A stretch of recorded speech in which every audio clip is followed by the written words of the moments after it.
En este vídeo vamos a hablar sobre la hipérbola de eje vertical. Vamos a dar los elementos teóricos que necesitamos y en el siguiente vídeo realizaremos varios ejercicios de aplicación.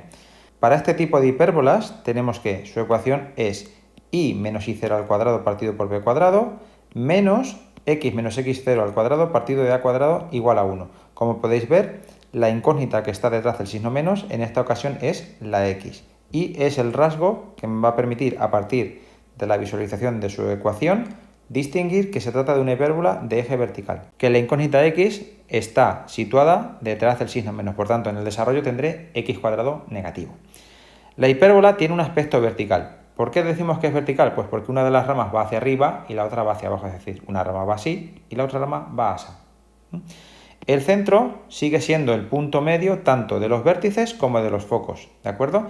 Y por tanto, si este centro tiene coordenadas x0 y 0, que serían estos dos valores de aquí, de lo cual tenéis que tener mucho cuidado porque conforme está escrita, podremos tener la tendencia de equivocarnos y colocar esta aquí y esta en la segunda posición. Por tanto, el vértice ya estaría mal hecho.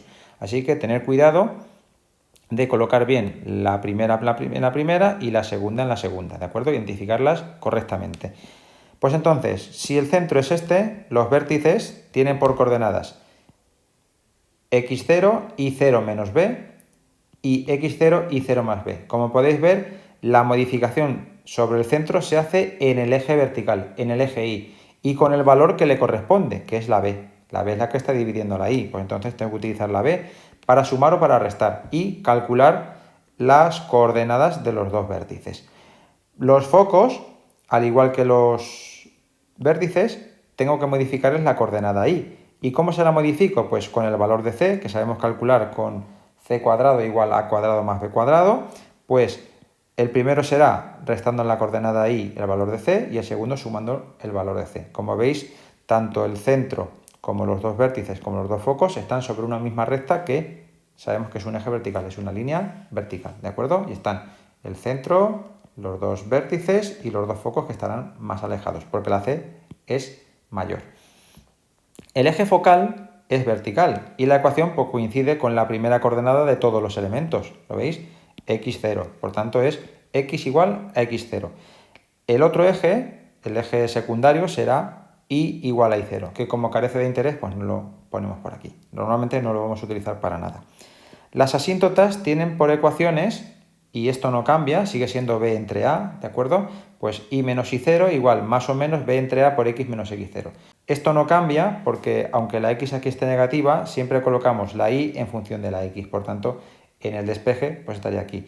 Si lo hiciéramos acorde a que esta es la negativa, pues lo pondríamos al revés y entonces las letras cambiarán de posición. Es decir, tendríamos x menos x0 igual a partido por b por y menos y0. Entonces, si os dais cuenta, la b la paso multiplicando y la a la paso dividiendo. Aquí habría un más menos, ¿vale? Y luego tengo nuevamente esto mismo. Por tanto, las asíntotas no sirven exactamente igual que las que teníamos en el eje horizontal. Vamos a ver todo esto sobre el dibujo para que nos quede claro. Entonces, aquí tenemos dos hipérbolas y las tenemos aquí para diferenciar qué pasa cuando la a y la b son una mayor que la otra o la otra mayor que la una. Si a es menor que b, pues como podéis ver, la hipérbola tiende a acercarse al eje vertical. Pasa justamente al contrario que con las hipérbolas de eje horizontal, que cuando la b es más grande, pues las ramas se cierran porque se pegan a su eje, al de la b, que es la y, el eje y.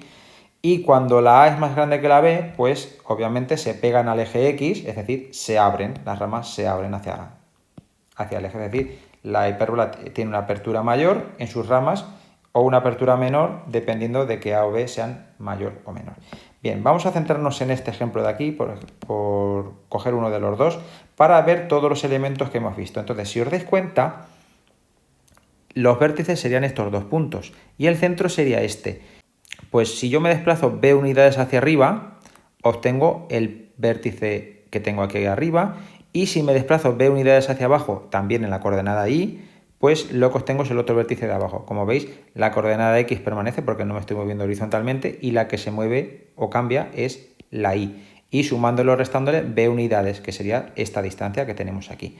Por otro lado, si los focos los situamos aproximadamente aquí y aquí, lo ponemos aproximadamente porque no sabemos exactamente dónde están, pues teniendo ahí aproximadamente los focos, pues esta distancia sería C y esta distancia también sería C. Por tanto, para alcanzar los focos desde el centro, lo que tengo que hacer es sumarle a la coordenada I C unidades y restárselas. Aquí sería sumándoselas, aquí sería restándoselas en la coordenada I, vuelvo a repetir.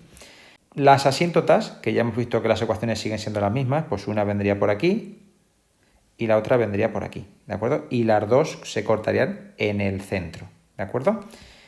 El eje secundario sería este, que como veis es horizontal, y el resto de elementos pues ya sabemos cómo son. La excentricidad se calcularía haciendo, en esta ocasión, C entre B, porque el eje que es el mayor sería el B, y me daría el valor que tendría la excentricidad. Espero que os haya resultado interesante, que hayáis aprendido cómo manejar este tipo de hipérbolas, que como veis tampoco es extremadamente difícil, y os veo en el siguiente vídeo en el que practicaremos con varios ejemplos. Hasta luego.